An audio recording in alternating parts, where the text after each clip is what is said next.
Hello and welcome to Mac Stories Unwind. I'm John Voorhees, and with me is Federico Viticci. Hi, Federico. Hello, John. How are you? I'm doing really well. We are closing out our year here at Mac Stories Unwind, and at Mac Stories in general, for that matter, with our annual video game picks. And It's been quite a year for video games.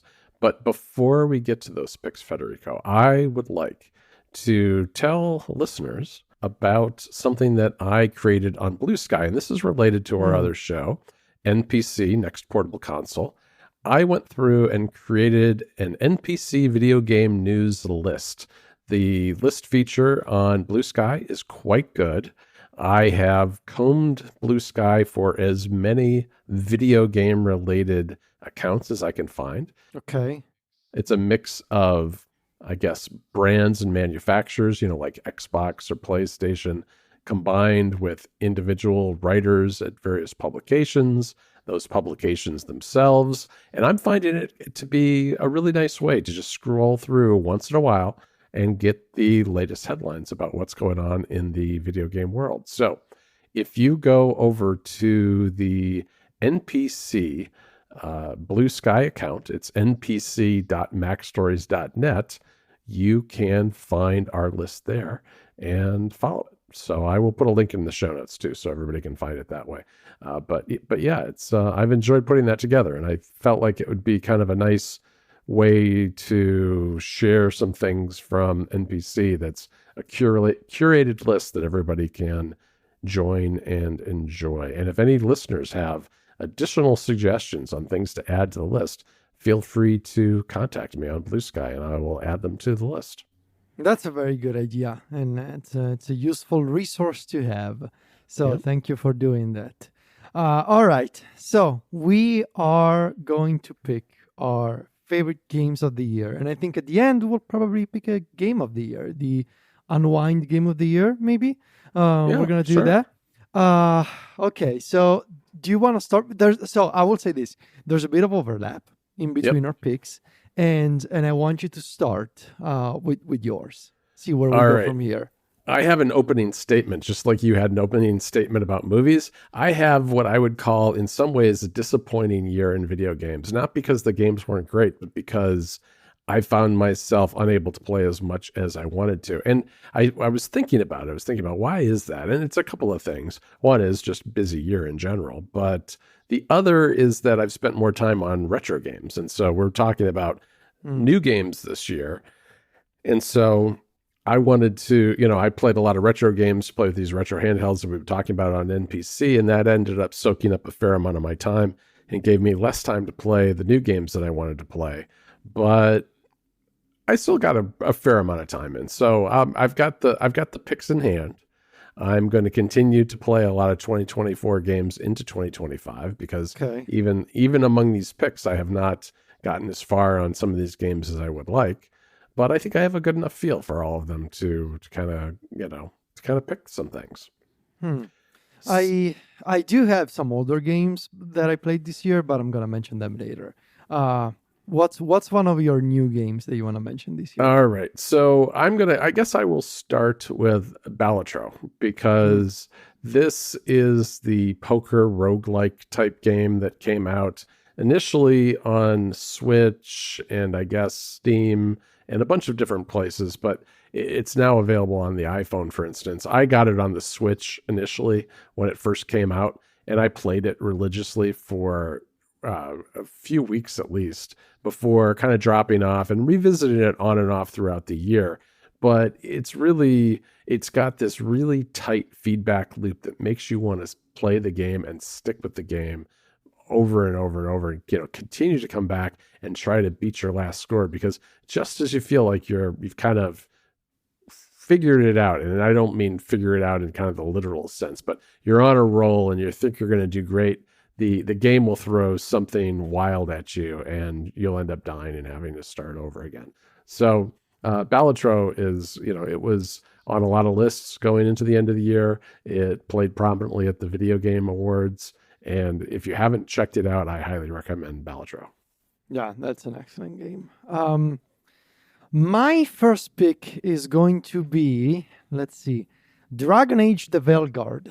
I think this is something I mentioned before on the show. I am not a long-standing Dragon Age fan. I am completely new to the franchise, so I didn't come into this with the baggage of like, oh, this Dragon Age game, it doesn't quite hold up to the previous entries. I have been playing Dragon Age the Veilguard both on my Legion Go and on the Steam Deck at lower graphical settings. It's just a fun, it's a fun, fast-paced action RPG that looks beautiful, especially when playing with a good GPU. It's also totally fine on Steam Deck if you want to play on just portable without the graphical horsepower of like an NVIDIA GPU. Yeah. It's fun, it's fast-paced, the story is interesting, and I love the character progression. I love the mechanics with the different party members.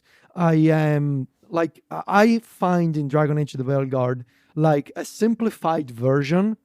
very simplified version of Baldur's Gate 3, which I really couldn't get into last year because I've never been that much into Western style RPGs, but with Dragon Age I can, and I think it's because like the much simplified mechanics and not having to necessarily know D&D rules. So right. I had a good time. That's all I can say. Like it didn't win any awards. I know that it was heavily criticized by fans of the franchise. It's just a fun action RPG, and I've enjoyed it this year. Yeah, arguably it was overlooked. I think it should have been nominated at least, even if it didn't win the awards.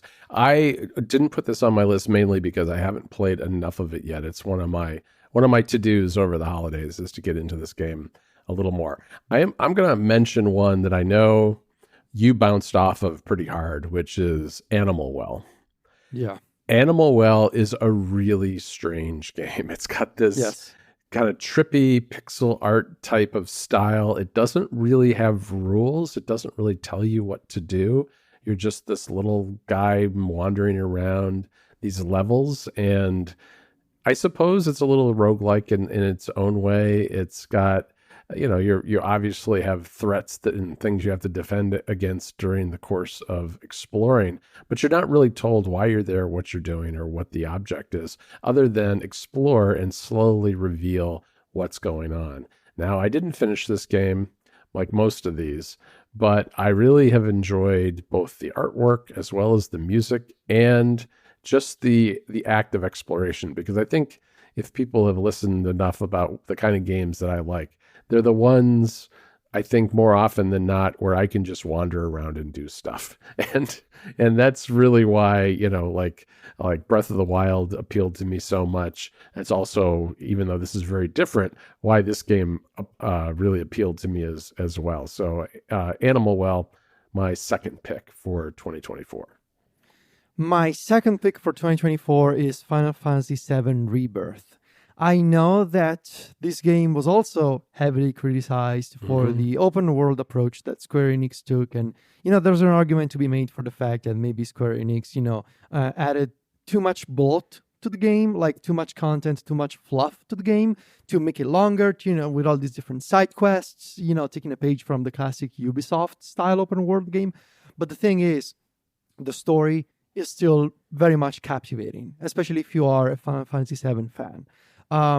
It looks beautiful and it sounds incredible, and it looks especially beautiful on my fancy new PS5 Pro. It's a pleasure to explore the world. It's a pleasure to take in the scenery, to ride on a chocobo, to appreciate the characters with just a modernized look, building on top of the excellent work that Square Enix did with Final Fantasy VII Remake. And also, it's another, this may be a trend, it's another fun action RPG, because this is what the Square Enix is doing with Final Fantasy VII now. It can be a turn-based RPG, but it's, by default, it behaves like an action RPG. Everything is very fast-paced, it's fun, and like it gives you that dopamine rush, when you play the game, that combined with the classic Final Fantasy VII tropes and the reimagination of the Final Fantasy VII story, it really does the trick for me. So yeah, I know that it's bloated, that some of the open world stuff, Square Enix could have taken more of an editor approach to removing some of the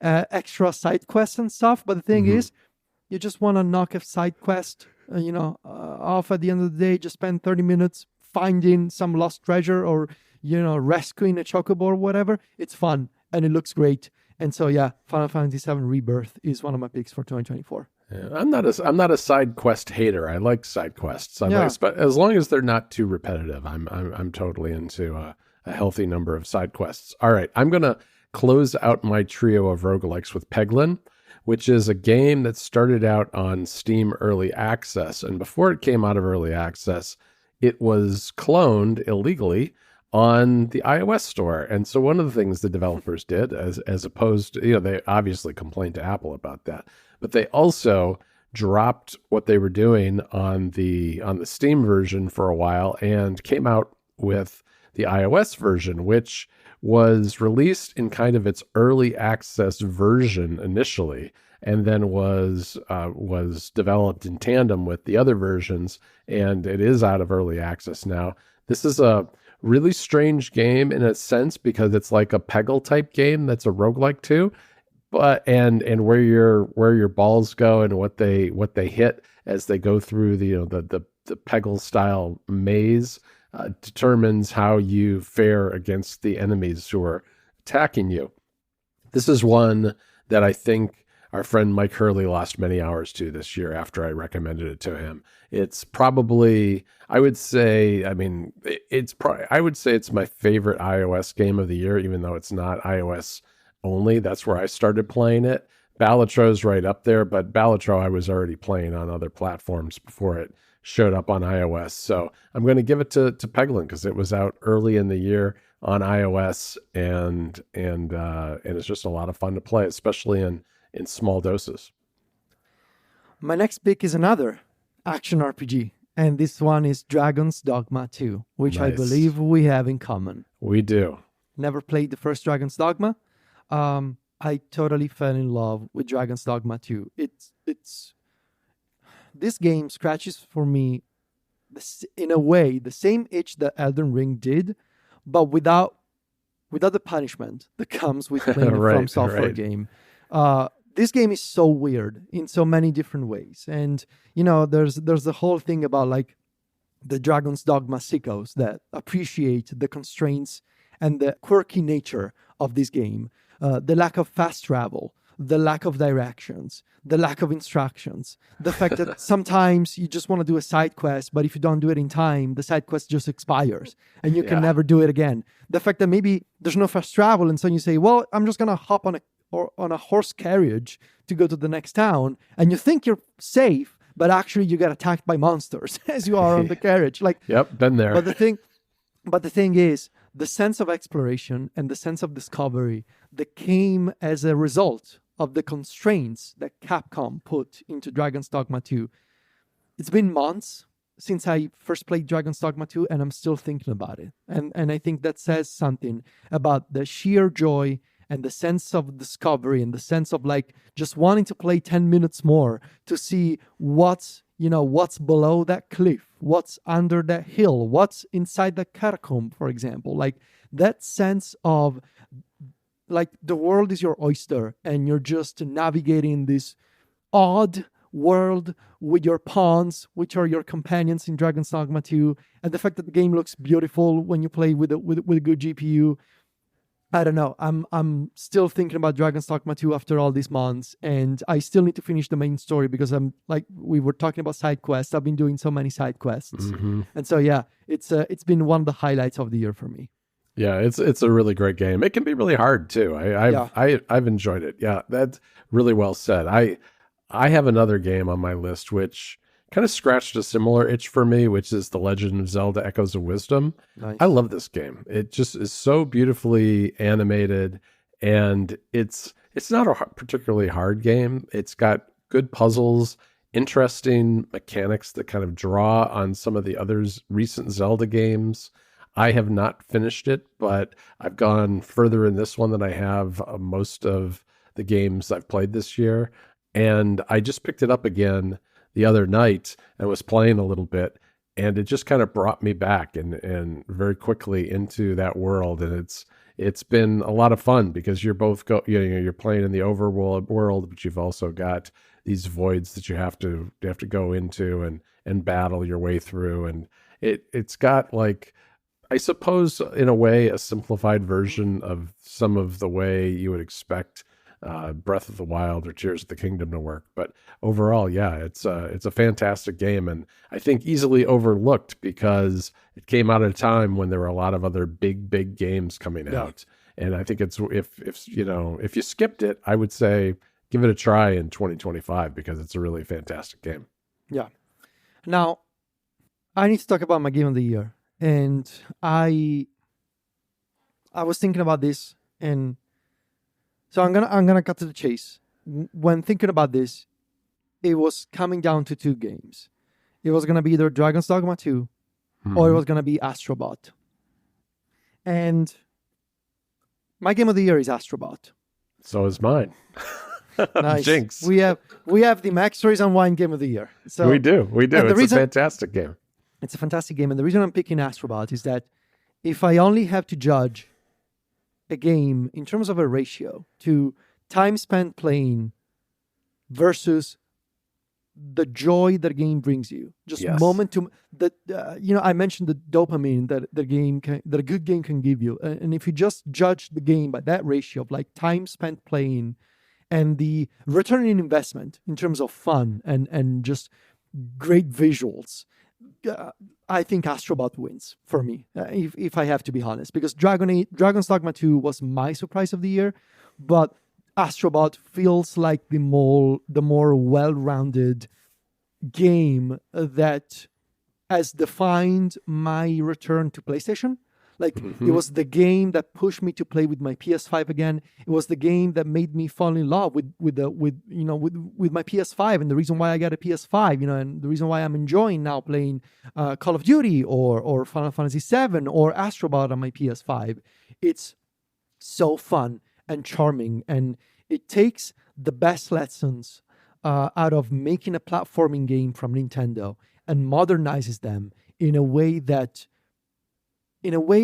like, moment to moment, level to level, it constantly introduces new ideas and iterates on those ideas. And when an idea is discarded at the end of the level, it's time for yet another idea. And somehow, all of these ideas, all of these mechanics don't feel disjointed. They feel part of a cohesive structure. They feel part of a cohesive vision for what does it mean to make a really good platformer that is not Super Mario. And I think Team Asobi at Sony somehow succeeded in this very tall order, which is, how do you make a platformer that is as fun, if not sometimes more fun, than a modern Mario game?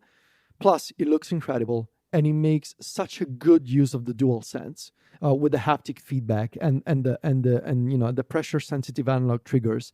It's an incredible achievement. It looks fantastic. It sounds so good. And it plays so well in a way that I cannot name a single bad Astro Bot level. I cannot say, well, yeah, this level was, the classic filler style level. No, every single level, every single stage is a hit. And so for that reason, Astro Bot is my game of the year. Yeah, I agree with you. I mean, I think all those are really good points. The thing about Astro Bot to me is that it really, the thing that you kind of nailed is it brought me back to the PS5. I did not play my PS5 much in 2024 at all, especially in the summer months. I really didn't do much with it. But and I think the PS5 felt a little stale going into the fall, where we really haven't had that many games that took advantage of a lot of the things it has to offer that are unique to that console. But Astro Bot, of course, does that. I mean, and obviously it started its life as sort of a demo game that was on the original PS5 when it was introduced. And this on the PS4 even, I think there was wasn't like an Astro Bot to Astro Playroom demo on the original PSVR many years ago. Oh, maybe there was. Yeah, maybe there was. The Team Asobi, they iterated on this idea until people were saying, we really want to get like a full-on Astro game, and we did. We got it eventually, and it's amazing. Right. And the great thing about this game is it's a real crowd pleaser. I think all kinds of people will like this game, regardless of the type of games that you play. And you're right. I think it does a very good job of out Marioing Mario in a lot of ways. It's absolutely solid from beginning to end. Looks beautiful. And I think it's a great game to pick up during the holidays if you haven't finished it and play with your family or whatever, because it's the kind of game that really anybody, regardless of what kind of gamer they are, or what level they are, that they can really pick up and enjoy on some level. And it just looks fantastic and sounds great. So yes, Astro Bot is also my game of the year. Nice. Before we go, so congrats, Team Asobi and Astro Bot. Yes. Before we go, I want to steal something from the excellent Into the Aether podcast. Okay. They do a so-called section, the GOTOYs, so the games of the other years. Yes, I'll add one of these too, so I'll let you go first, though. I spent a lot of time specifically playing two older games this year. Paper Mario, The Thousand Year Door, not the Switch remake, the original on GameCube. And we'll put a link to an NPC episode in the show notes that explains why I was playing on GameCube, on a portable GameCube, in fact. Right. But my GOTOY, my game of the other year that I'm still playing through at 75 hours in is Dragon Quest XI. It's an incredible classic JRPG, turn-based, beautiful, good story, charming characters, lovable characters all around. It's my nighttime story tale is Dragon Quest XI. Playing 30, 40 minutes of Dragon Quest XI before bed. This game came out a few years ago. It runs incredibly well on Steam Deck. It looks beautiful on an OLED display. So yeah, if we're going by games of the other years, Dragon Quest XI is my GOTOY.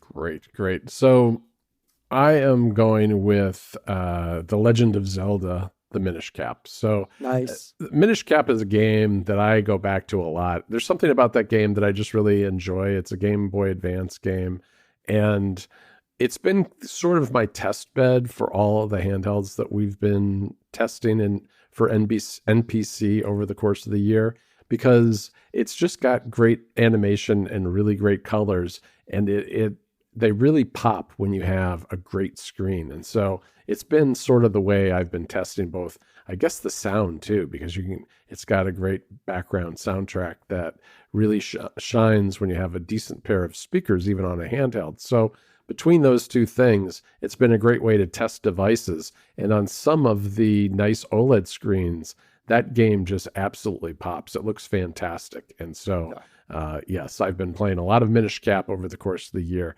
and I think I'm going to continue to play it some more over the holidays, because it's just such a fantastic older game. Very nice. Well, we did it. That's the games. That's Unwind for 2024. It is. We will be back in 2025. I am going to CES with Brendan Bigley for NPC and Mac Stories. We will come back, I'm sure, with lots of things to talk about. The strange gadgets that we see, the games that the gaming handhelds that we try, lots of things at CES this year I'm anticipating. So that should be a lot of fun. But in the meantime, you can find me and Federico over at macstories.net. He's Viticci, Viticci on all the social networks. And I'm at John Voorhees in all the same places. JOHN, VOORHWS. Talk to you next year, Federico. Ciao, John.